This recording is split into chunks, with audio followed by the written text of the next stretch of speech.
Timu ya taifa ya Kenya Harambee Stars imefunga mashindano ya kundi lake katika FIFA Series kwa ushindi wa mabao matatu dhidi ya Grenada katika mechi iliyochezwa Amahoro Stadium. Ushindi huu umehakikishia Kenya nafasi ya 3 katika mashindano hayo ya kimataifa, huku wachezaji wakionyesha umahiri na nidhamu ya hali ya juu.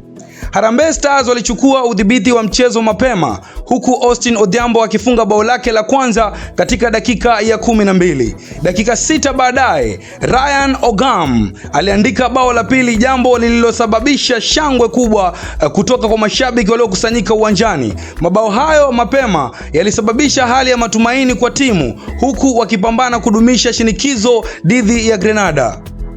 Katika kipindi cha pili, Kenya iliendelea kudhibiti mchezo wakiwa na mashambulizi ya haraka na ulinzi thabiti. Hatimaye, katika dakika ya 81, Zech Obiero alifunga bao lake la kwanza rasmi kwa Harambee Stars, akithibitisha ushindi wa mabao matatu na kufunga akaunti yake ya mabao ya timu ya taifa. Bao hilo lilikuwa ishara ya ukuaji wa mchezaji huyu mpya ndani ya timu ya taifa. Ushindi huu wa Kenya umemalizia mashindano ya kundi kwa nguvu na kuonyesha umahiri wa wachezaji na mbinu za kocha. Timu ilionyesha uvumilivu, mshikamano na ustadi unaowezesha kuibuka na ushindi wa hakika. Hii ni ishara nzuri kwa wapenzi wa mpira wa miguu nchini Kenya kuwa Harambee Stars wako katika hatua nzuri za maandalizi ya mashindano yajayo.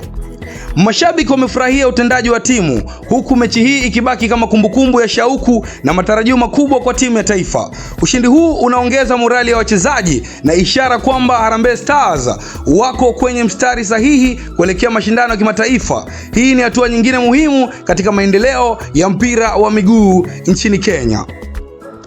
Bwana, mimi najulikana kama presenter maridadi Gaga Devu, na hii ni Maskanda Mbunga. Si Maskanda Mbunga tu, ni Maskanda Mbunga Zezo. Wewe kama ni mgeni katika channel yetu ya Shanzu TV, tafadhali subscribe.